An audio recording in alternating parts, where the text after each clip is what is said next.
Ahí está. Bueno, vamos a empezar y si no, después vemos.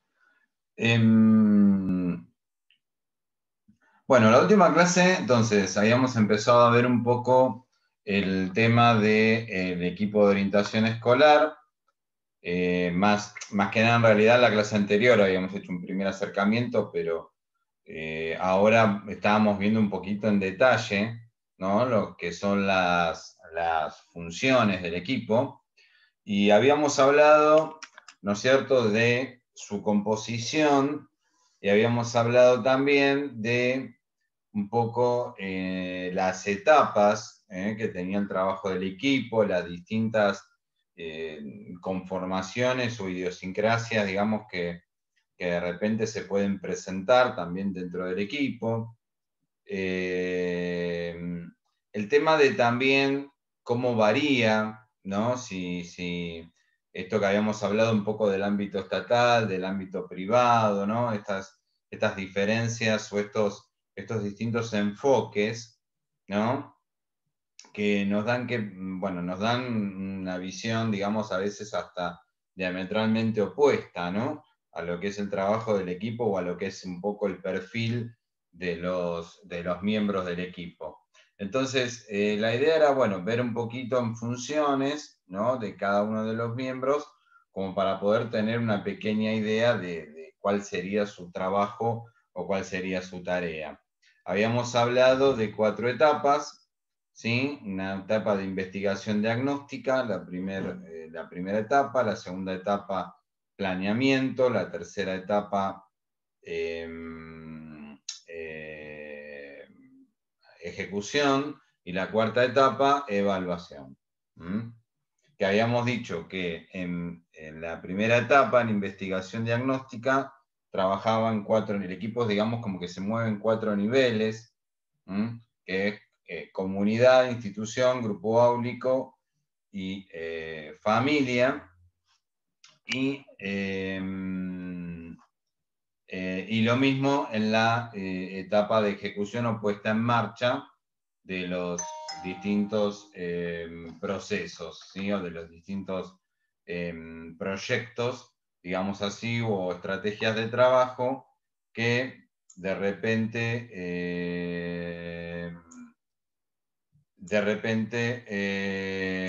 tenemos este tema de las estrategias, digamos, que aplica. Así que, bueno, la idea es poder seguir andando ahora o andando un poquito más, en donde vamos a seguir viendo. Habíamos visto ya en la etapa de investigación diagnóstica lo que sucede con la comunidad y lo que sucedía con la institución, ¿no es cierto?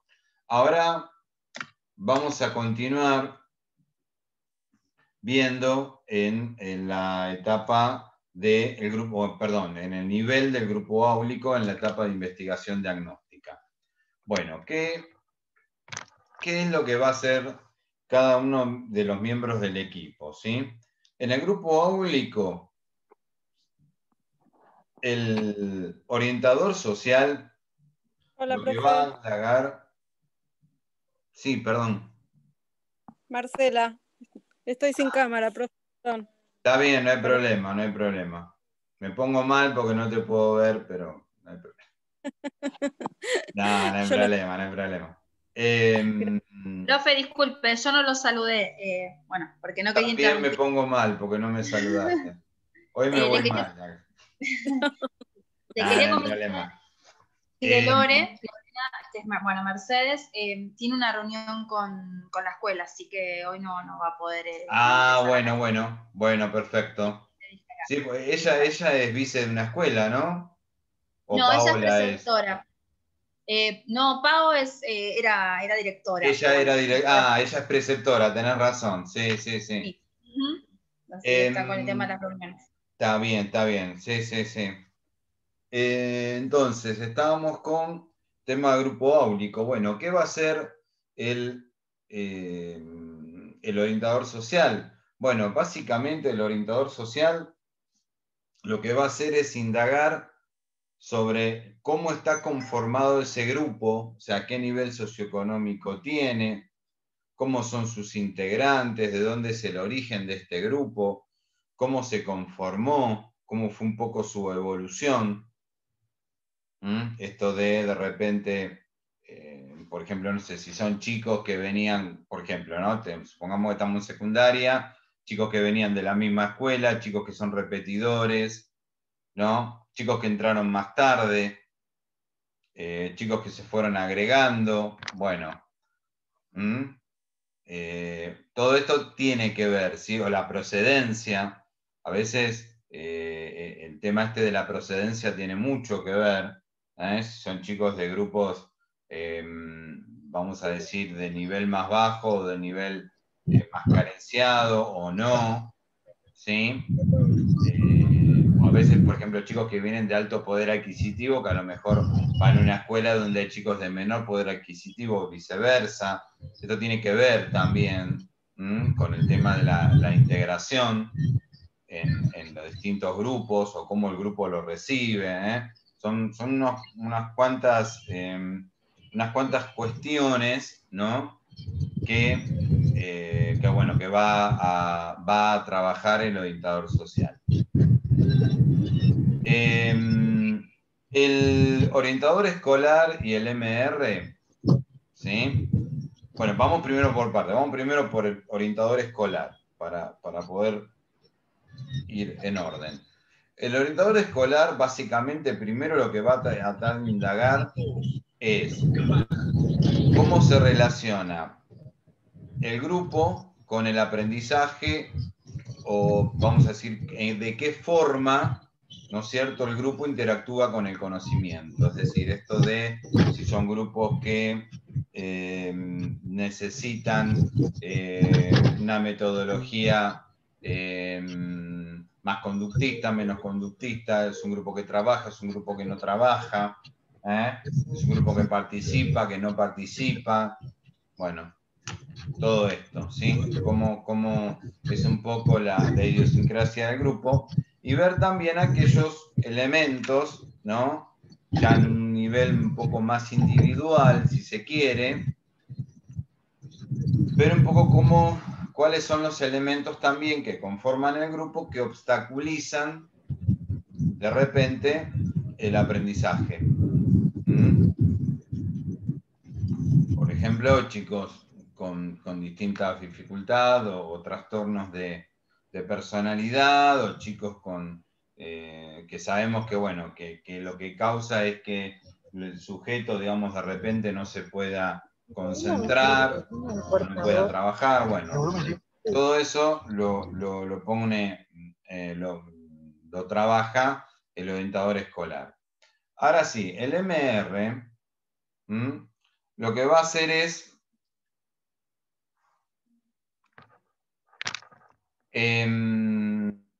va a trabajar en las distintas modalidades de construcción del aprendizaje. ¿Sí? Acá se mete más específicamente, digamos, cuáles serían las técnicas o estrategias más adecuadas para poder trabajar con ese grupo. Si son grupos que de repente se manejan mejor, no sé, con técnicas audiovisuales, si se manejan con dictado, si se manejan, no sé, más con el pizarrón o con lectura. Bueno, estas cuestiones, ¿sí? Y lo mismo va a ser un abordaje también ya, digamos, en forma, si se quiere, un poco más individual, o tratando de personalizar, sobre todo en aquellos casos que tienen que ver con el seguimiento de las tareas o el seguimiento del aprendizaje. Es decir, cuál es dentro del grupo, digamos, quiénes son los que pueden seguir un ritmo aceptable, dentro del grupo también quiénes son los que tienen más dificultades para seguir una clase, ¿sí? o para de repente la entrega de trabajos, por ejemplo, o si de repente hay que hacer una actividad en grupo, bueno, ¿qué es lo que pasa?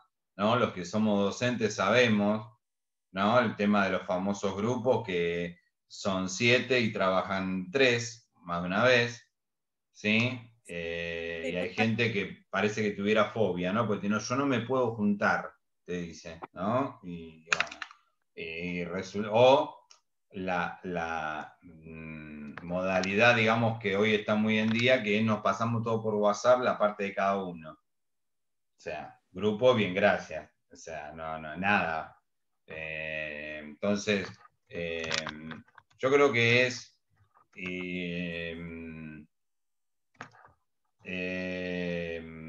yo creo que es una cuestión que se tiene que repensar. Ahora, yo lo viví, digo, hablo de mi experiencia como papá, ¿no? Esto de los grupos, porque en muchos casos no funciona y el hecho de la tecnología tampoco, digamos, que ayuda mucho, ¿sí? Porque bueno, muchos como que se relajan, ¿no? Y bueno, nos pasamos por WhatsApp o por mail y toma tu parte y no hay elaboración, ese es el gran problema. Bueno, el fonoaudiólogo con el grupo áulico, ¿sí?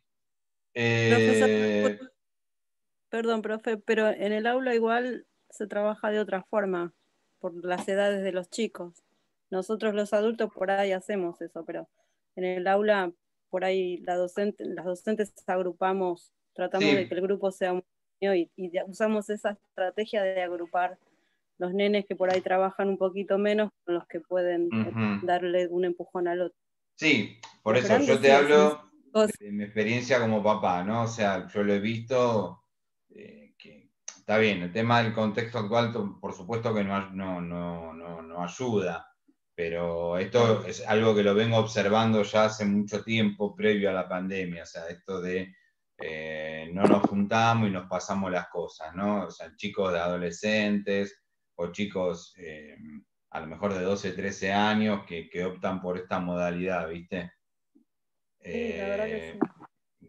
por supuesto que puede haber excepciones, no digo que todo sea así, pero bueno, digo o hablo de lo que conozco, digamos, ¿no? Sí, y Em, es difícil. entonces, el fonoaudiólogo decía, lo que va a hacer es indagar también las formas de comunicarse que tiene el grupo entre sí, los trastornos del lenguaje que se detectan en el grupo,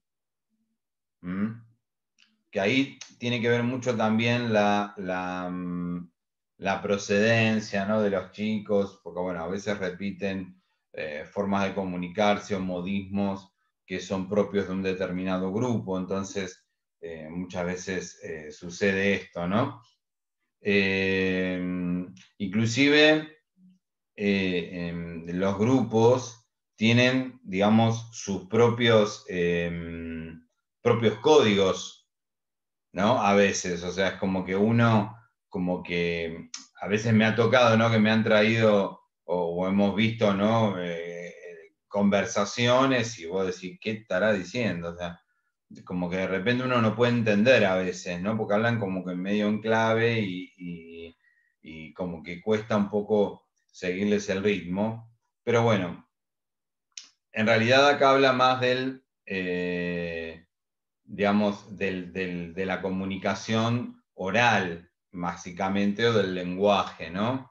Eh, por ejemplo, hay grupos que vos sabés que de repente si vos querés tomar lección oral, sabés que va a ser complicado porque no quieren, porque les cuesta, porque no tienen, digamos, la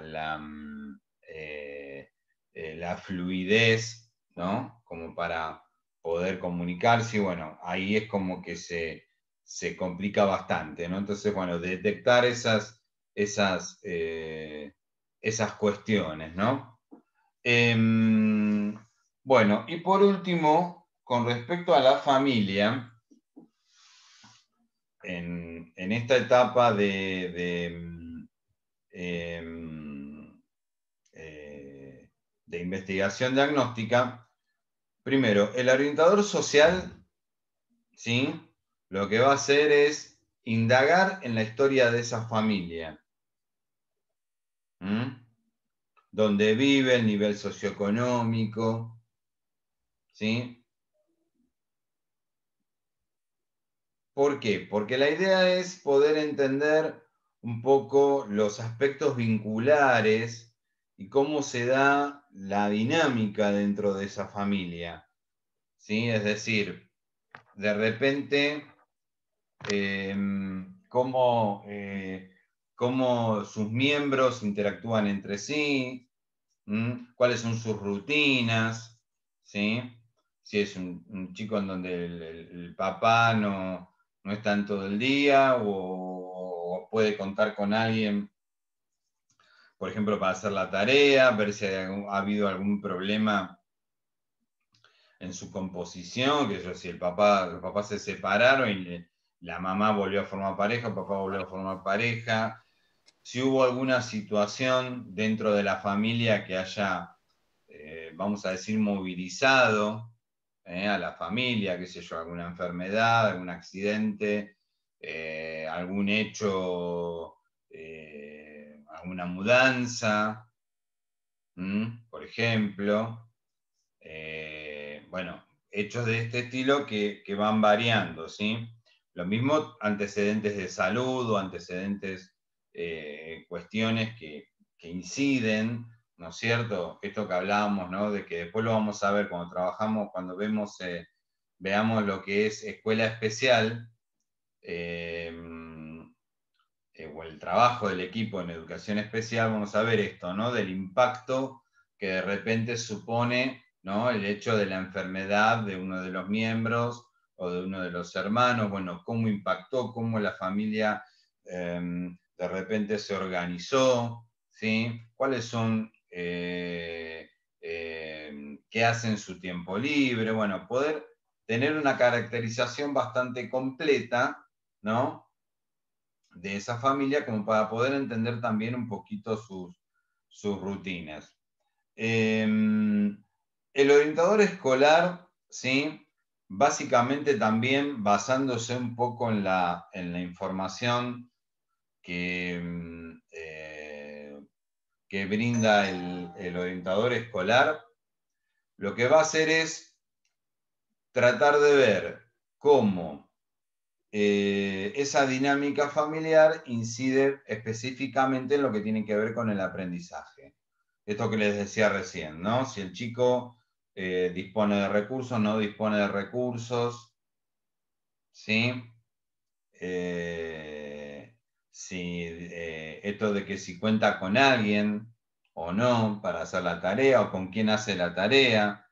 Muchas veces sabemos que en muchos casos en que más de una vez, digamos, el que está con el chico haciendo las tareas o es el abuelo, o es un tío, o es un hermano mayor, ¿no? Porque bueno, porque los papás trabajan o porque no, o simplemente hay papás que también te dicen, no, yo de lo que es el aprendizaje, yo no entiendo nada. Bueno, ver cómo se da esto. Esto es una cuestión que surgió mucho también este último tiempo, justamente también con este tema de la pandemia, ¿no? Que el tema es que hay muchos chicos que se han manejado solos y hay muchas mamás que se han transformado en profesoras, ¿no? Yo lo he visto en las reuniones de padres que me dicen, dice, a veces tengo que buscar en YouTube o tengo que buscar en algún lado algún tutorial, porque bueno, le dan a mi hijo un determinado tema y mi hija no lo entiende, ¿sí? Obviamente que es totalmente entendible porque estamos en un contexto, digamos, bastante específico, ¿no?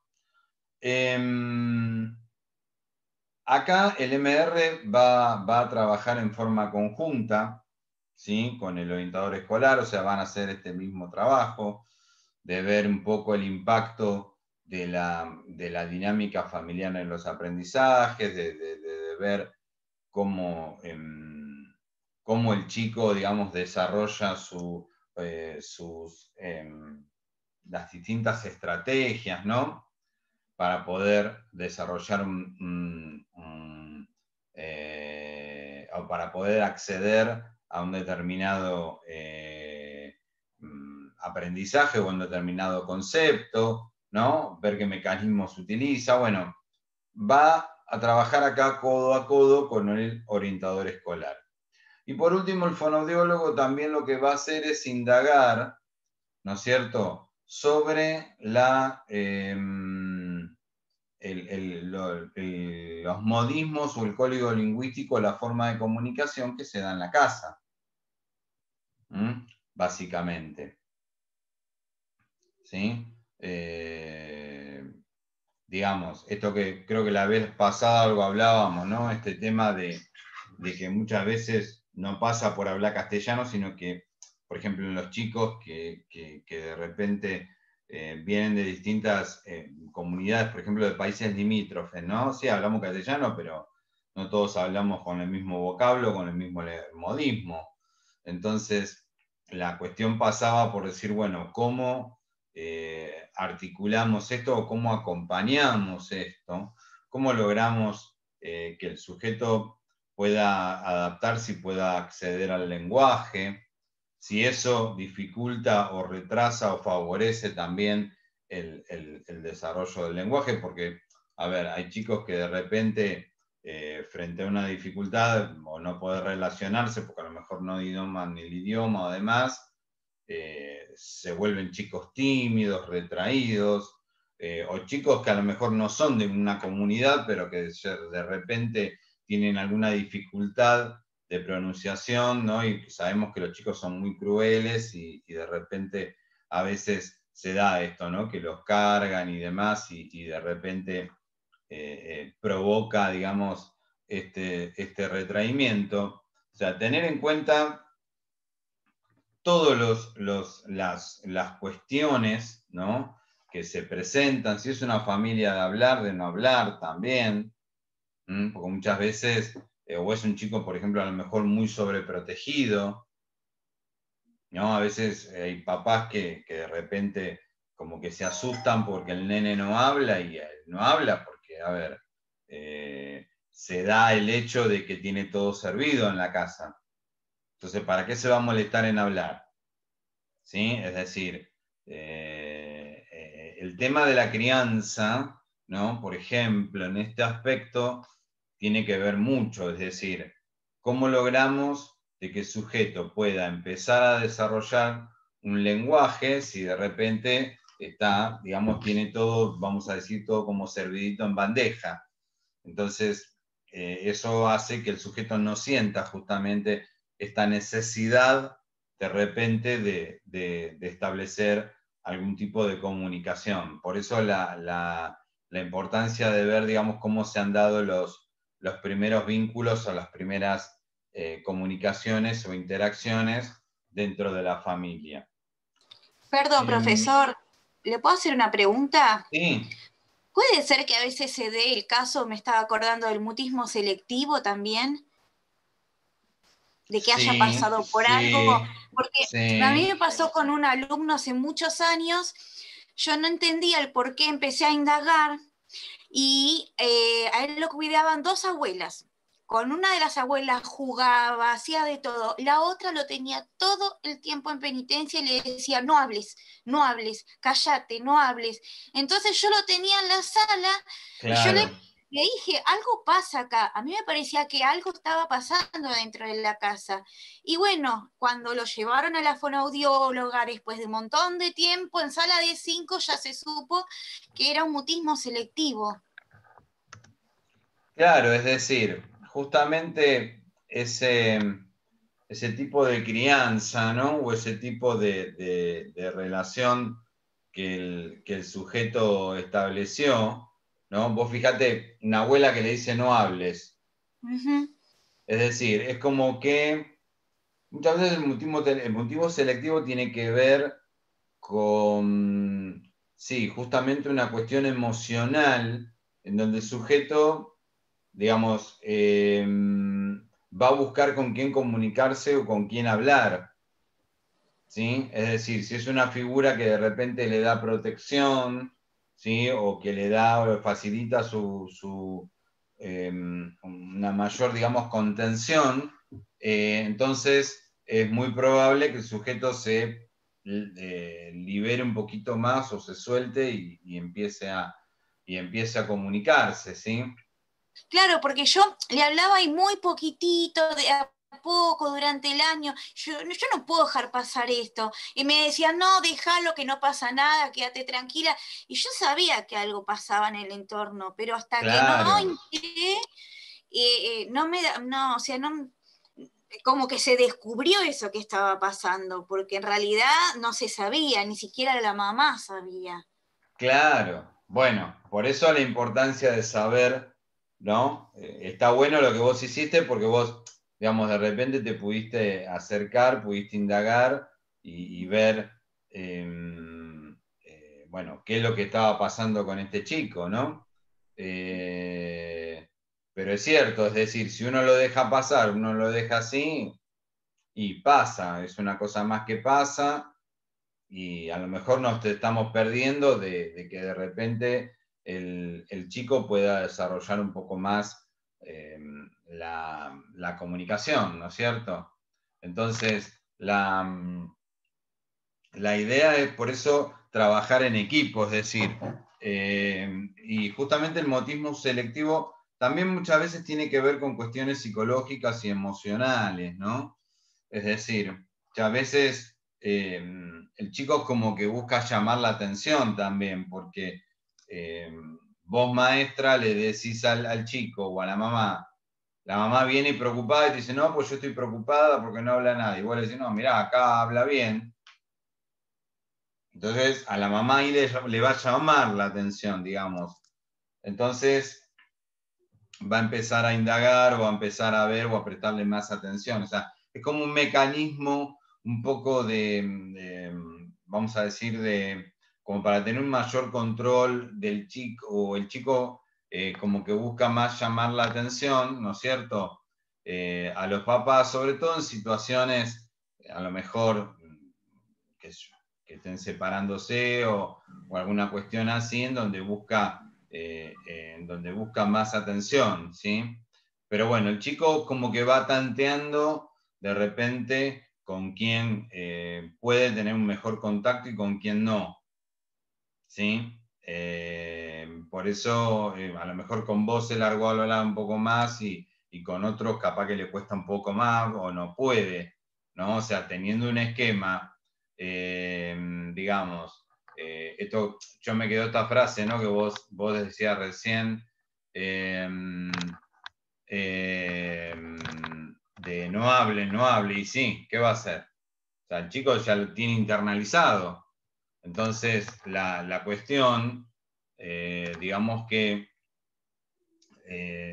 va a decir, bueno, ¿qué es lo que pasa o qué es lo que, cómo se plantea esa relación desde lo familiar y cómo ese esquema el sujeto lo va a aplicar a otras relaciones que él tenga? ¿Sí? Bueno, esto sería entonces un poco lo que tiene que ver con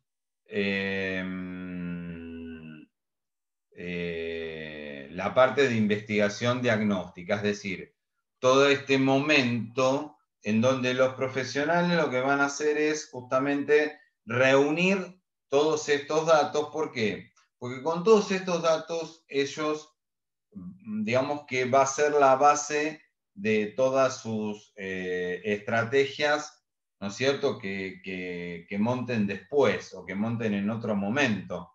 Entonces, la idea es, con este material, el sujeto reunirse y empezar a establecer y elaborar distintas estrategias. Ahí vamos a pasar a la segunda etapa, que es la etapa de planeamiento, ¿sí?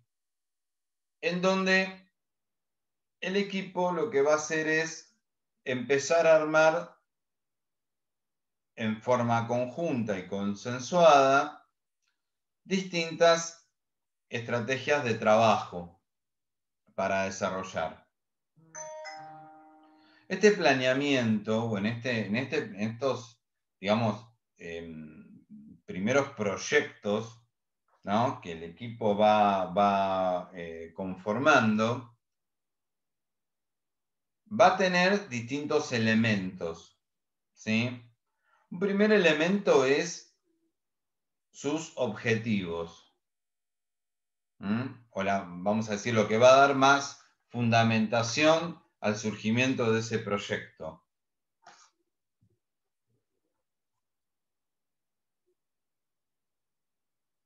Los objetivos son aquellas ideas, ¿sí? O aquellas metas que el equipo se fija para poder alcanzar. De esos objetivos, digamos, vamos a decir objetivos generales, se van a desprender objetivos específicos. ¿Qué son objetivos específicos? Objetivos específicos son objetivos de menor corto plazo. ¿Sí? Es decir, el objetivo general es de largo plazo. Y el objetivo específico es de corto plazo. Por ejemplo, un objetivo a largo plazo es mejorar el vocabulario o la producción del habla del grupo. Y como objetivo específico, de repente, por ejemplo, no sé, que el sujeto pueda leer más o realizar mayores actividades de lectura o de trabajo con textos, o sea, algo que el sujeto puede ir manejando o logrando de a poco para poder lograr justamente ese objetivo general que nos fijamos al principio. Otro elemento en la etapa, o otro elemento que tiene que estar, digamos, dentro de lo que es un proyecto, es los plazos o los objetivos, los plazos de tiempo, ¿sí? Es decir, en estos plazos de tiempo vamos a establecer para cada una de las actividades, ¿sí? Un tiempo determinado. Vamos a trabajarnos en el primer trimestre, vamos a trabajar en el segundo trimestre, el tercero, vamos a hacerlo por un mes, ¿sí? O sea, el equipo fija el tiempo, ¿sí? Que va a destinar a la ejecución de ese proyecto. Y además,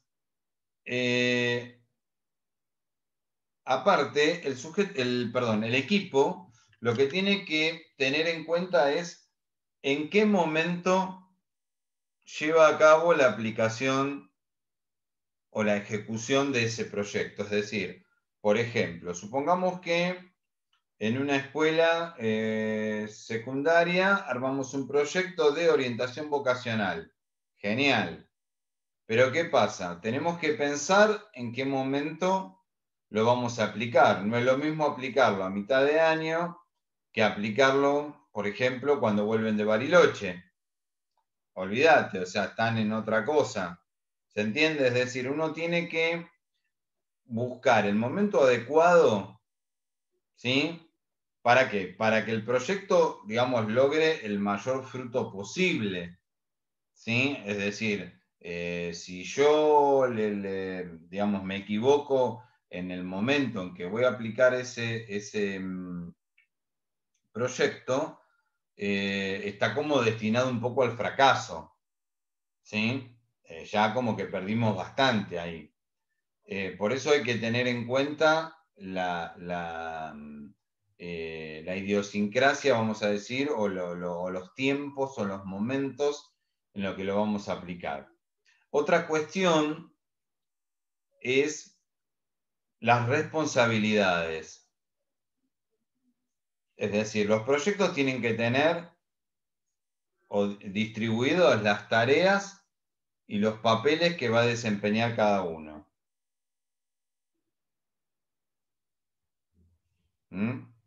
Es decir, un proyecto no se puede cortar o una estrategia porque de repente uno de los miembros, no sé, se tomó licencia, se enfermó o situaciones similares.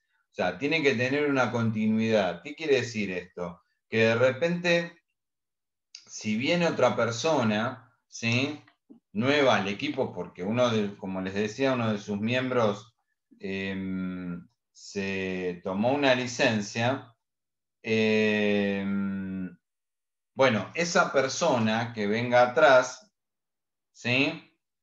tiene que saberlo continuar, poderlo continuar. ¿Sí? No puede ser que todo se pare porque de repente vino otro que no tenía la menor idea y nadie, digamos, como que lo puso, vamos a decir, lo puso un poco en el tema. ¿Sí? Es decir, tiene que haber una continuidad y no puede cortarse. ¿Sí? Ahora, hablando de cortarse, si se llega a cortar, nos volvemos a comunicar.